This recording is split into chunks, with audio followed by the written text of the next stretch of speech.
Ehi, tiranno matto qui, oggi dritto al sodo, senza neanche starci troppo a pensare, di pancia, di getto, mettiamola così. Ho interrotto addirittura diversi progettini sui quali volevo concentrarmi pur di lavorare al mio primo video risposta, questo in merito a una questione che sento molto vicina e che mi sta parecchio a cuore. Prima un minimo di contesto. Andrew Channel, un grandissimo, un pilastro e che io reputo un punto di riferimento da anni per tutti gli appassionati di videogiochi strategici, principalmente quelli sviluppati dallo studio svedese Paradox Interactive, ha colto l'occasione dell'annuncio di Europa Universalis 5 per fare, come da titolo, un appello: Italian for EU5. Ancora una volta la localizzazione italiana non sarà presente sul prodotto finale alla data di rilascio. Andrew il giorno successivo ha pubblicato un altro video in cui spiega un pochino meglio, più nel dettaglio, la situazione, perché il primo suppongo fosse indirizzato principalmente alla Paradox con la speranza di accumulare un supporto dalla community tale per cui il clout di questo appello, di questa necessità da parte nostra fosse abbastanza importante da essere considerato. Sono un po' pessimista a riguardo, metto le mani avanti. Ho avuto tante esperienze personali non solo con Paradox ma anche con altri sviluppatori che, pur venendo contattati, supportati durante i Kickstarter eccetera, per le stesse ragioni puramente economiche hanno sempre evitato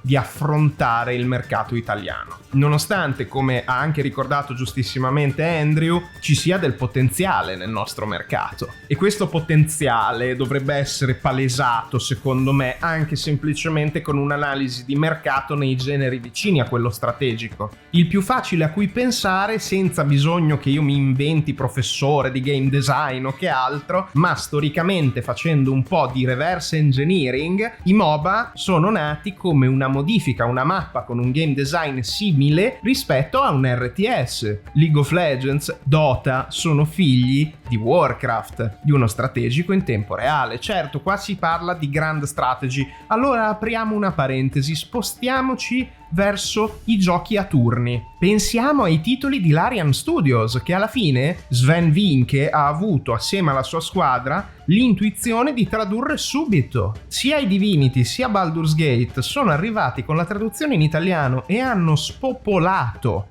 E non sono gli unici, ci sono altri esempi in cui le grandi saghe strategiche hanno avuto un impatto sul panorama italiano. Age of Empires, o addirittura vi ricordate Imperium? Basti pensare a Civilization e i Total War. Ce ne sarebbero veramente centinaia di titoli che hanno avuto successo in Italia perché tradotti in italiano.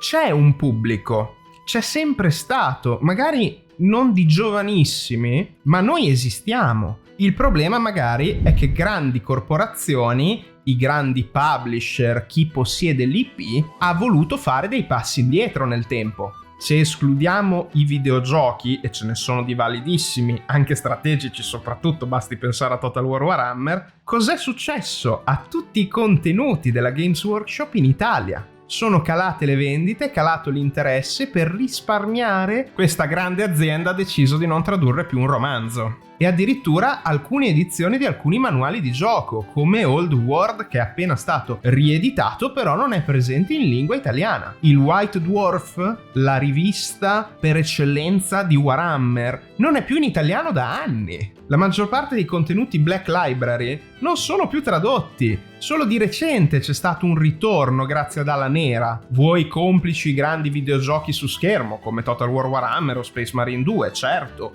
La serie su Amazon. Se c'è una cosa che sto imparando in questo percorso da youtuber è capire quanto importanti siano i trend. A me dà fastidio doverci pensare, dovermi adeguare alle volontà di mercato, eppure è innegabile che il mondo funzioni così. Un altro esempio, sempre a riguardo del perché le corporazioni agiscono in un certo modo, potrebbe essere quello dei giochi di ruolo da tavolo. La Hasbro, che si è pappata la Wizard of the Coast e quindi anche l'IP di Dungeons and Dragons, Magic e compagnia cantante, non si è comportata benissimo negli ultimi anni. Nello specifico delle localizzazioni in lingua italiana, le traduzioni arrivano sempre in ritardo e la qualità è sempre stata in declino, perché magari utilizzare determinati strumenti, piuttosto che bravi traduttori pagati per fare quello, costava di meno. Dall'altra parte abbiamo la Paizo che con Giochi Uniti fa uscire regolarmente i manuali e materiali riguardo a Pathfinder, non senza difficoltà, proprio perché magari non raggiungono determinate quote di vendita, decidono di rallentare la pubblicazione delle traduzioni, quindi pubblicheranno sempre una valanga di manuali in lingua inglese che verranno tradotti sempre più lentamente in italiano. Non vi voglio tediare, anche perché sarei forse la persona meno indicata, nel parlare di dati e fare un'analisi. È pieno di content creators che se ne stanno occupando e se ne sono sempre occupati. Vorrei però sottolineare ancora una volta che non è un problema relativo soltanto ai giochi strategici, videoludici o da tavolo. Posso fare qualche esempio più nel merito. Revo Gaming è un collega che si occupa solo di Path of Exile. 2 mesi fa aveva mandato un'email alla Grinding Gear Games per provare a capire cosa li bloccasse dalla localizzazione italiana, se si potesse fare qualcosa come community affinché essa poi vedesse la luce. Per sintetizzare, la risposta è stata la classica risposta corporativa per dire no. Ma non è l'unico caso. Mi viene da pensare a tutti quei gruppi amatoriali, che in realtà sono molto professionali, che hanno lavorato a tanti giochi di ruolo, magari non action ma a turni. Faccio l'esempio di Pathfinder Kingmaker, che è stato il primo, che ha avuto un buon trattamento da parte di una community italiana. Tiger Traduzioni tradusse questo titolo importantissimo. Potete trovare il loro lavoro sul portale Discord di Language Pack Italia, altro gruppo di traduttori efficientissimi e molto professionali che stanno coprendo una vastità veramente infinita di giochi mai tradotti, tra cui Pathfinder Wrath of the Ricerus e Warhammer Rogue Trader, per citare 2 colossi, 2 progetti giganteschi, anche per via della quantità non indifferente di linee di testo. Andrew cita giustamente Disco Elysium. Anche io, per esempio, nonostante mastichi bene e abbia sempre giocato per più di 15 anni in lingua inglese principalmente piuttosto che in italiano, ho trovato sempre un enorme blocco nell'approcciare Disco Elysium. Ho 1 migliaio di ore su Wrath of the Ricerus, per esempio, giocato tutto in inglese. Avevo magari uno stimolo differente, anche una preparazione e una familiarità di un certo tipo con il sistema Pathfinder, quindi mi è stato più semplice all'epoca investire così tante ore in diversi playthrough e godermi tutte le storie che il gioco della Halkett presenta. Questi sono esempi esterni al sottoscritto, cioè che io ho osservato, con cui ho avuto a che fare come user e non come traduttore. Ho avuto diverse occasioni in cui ho potuto interagire direttamente con dei developer, come avevo anticipato prima, in relazione dei Kickstarter, sui Discord, per esempio quelli della Halkett Games, e proprio di recente ho avuto l'ispirazione di contattare un piccolo studio, Unfrozen, che aveva lavorato a un gioco di ruolo stile Darkest Dungeon, per farvi capire, Iratus Lord of the Dead, e che di recente ho scoperto aver avuto in delega hanno preso a prestito i diritti, l'IP, non so esattamente come, da Ubisoft per quanto riguarda il prossimo Heroes of Might and Magic, che per me è proprio un pilastro della formazione strategica videoludica, perché ci giocavo da bambino grazie a mio babbo ad Heroes 3, quindi mi è sempre rimasto molto a cuore e vedere l'annuncio di Holden Era mi ha riempito di gioia e di interesse. Quindi ho avuto l'idea di scrivere ad Unfrozen e chiedere loro: ma cosa potremmo fare? Potremmo magari metterci in contatto, potrai fare da ponte per farvi parlare con qualche gruppo di traduttori che magari hanno già lavorato dei titoli di altre aziende come la vostra, che in mancanza di un publisher di spessore non riuscirebbero a coprire tutte le spese di una traduzione. Dopo 2 mesi mi è stato risposto che non siamo neanche nella top 20 di liste desideri su Steam per il titolo Heroes of Might and Magic Holden Era. Quindi loro non lo considerano nemmeno. Se questi numeri dovessero aumentare, potrebbero cambiare opinione, potrebbero considerarlo. Attenzione, alla fine è un'industria, quindi le risorse vanno dove si può generare del profitto. Non gli si può neanche fare una colpa di questo. Come ha giustamente detto Andrew, e sottoscrivo al 100%, il nostro mercato però esiste, ha del potenziale, e sono sicuro che anche molti altri creators abbiano detto altrettanto. Non prendetevela sul personale, personale se non vi cito perché probabilmente non vi conosco e sto imparando in questi mesi a capire anche la sofferenza di un piccolo youtuber che cerca di farsi spazio, di arrivare alle persone giuste, magari non ce la fa, quindi vi sono vicino, non è cattiveria la mia. Andrew ha uno spessore, un pubblico tale per cui risulta più facile prendere lui ad esempio, anche perché ha suonato il corno di battaglia in questo caso. Vorrei conoscervi di più, mi piacerebbe fare più networking, soprattutto adesso che ho aperto questo canale. Ci sarebbero tante belle iniziative sulle quali si potrebbe lavorare come community e cercare di guidare un pochino i gamers italiani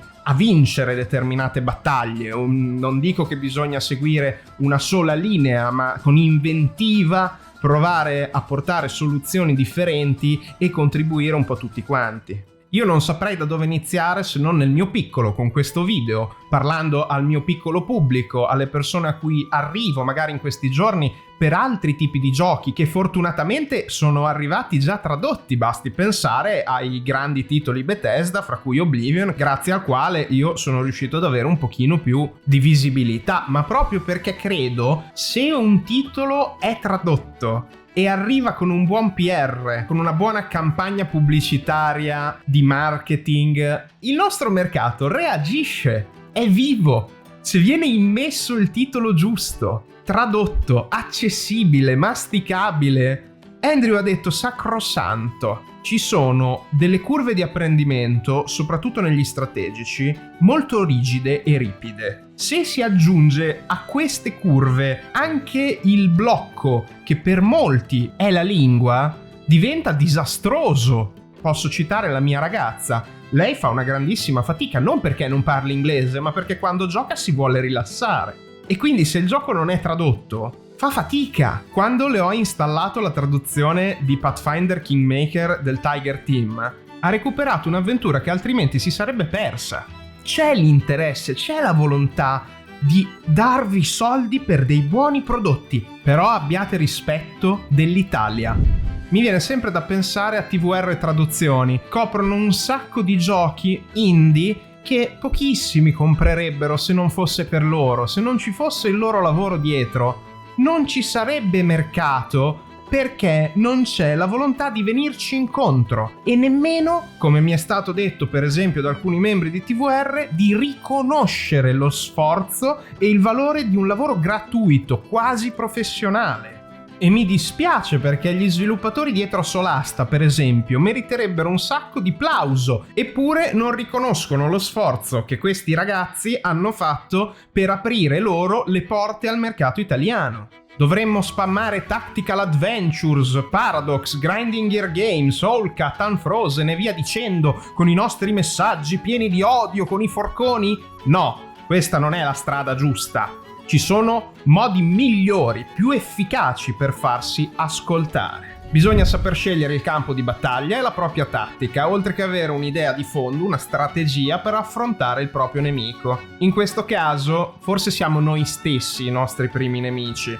Il non volersi neanche spendere per questioni, non dico frivole, ma supplementari alla vita come quelle videoludiche. Sarà anche vero che ci hanno educato al disinteresse per la cosa pubblica, per le questioni di tutti, per la politica. Ma allora io vi chiedo, quando si parla di un hobby, di un interesse in comune, non è una battaglia che vale la pena combattere? Nemmeno questa? Siamo arrivati a questo punto noi italiani? Al disinteresse totale perché è faticoso fare qualcosa? Ed è meglio essere i lamentini da bar o da scrivania o da Discord o dovunque voi vogliate essere a tirar la lagna? Farsi valere è fatica, è vero, ma ci sono delle ragioni validissime per faticare. C'è dell'orgoglio italiano qua da far prevalere. Va bene che siamo un paese di campanilismi dove ognuno tende sempre storicamente a guardare al suo cazzo di orticello e scusate, mi sale un pochino la parte politica di me e non vorrei essere politico, però in un paese del genere si può essere anche un po' nazionalisti senza essere filogovernativi in questo caso. Si può dire che bello essere italiani, l'orgoglio nazionale, l'orgoglio della lingua, una delle lingue più belle del mondo. Perché non possiamo farci rispettare di più? L'Italia è importante, il popolo italiano è importante, se ci dessimo un attimo una regolata e cercassimo di combattere le battaglie giuste. sapendo di cosa si sta parlando, non a caso, senza fare sensazionalismo inutile perché è trend in quel momento.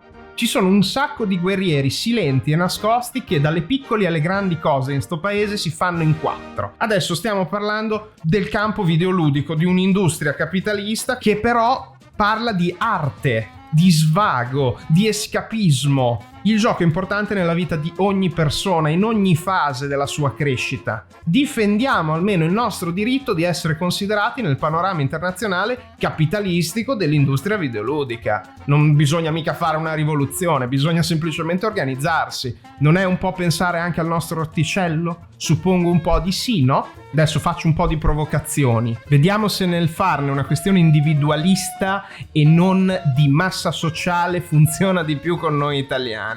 Non è il tuo interesse tuo specifico di giocatore che preferirebbe invece che leggere sempre tutto in inglese, dover imparare tutto in inglese, magari farlo nella propria bellissima lingua, senza bisogno dell'IA che rovina ogni cosa, mio modestissimo parere, che va a deturpare l'arte e l'originalità. Certo che costa di più non usare le intelligenze artificiali, che sono strumenti.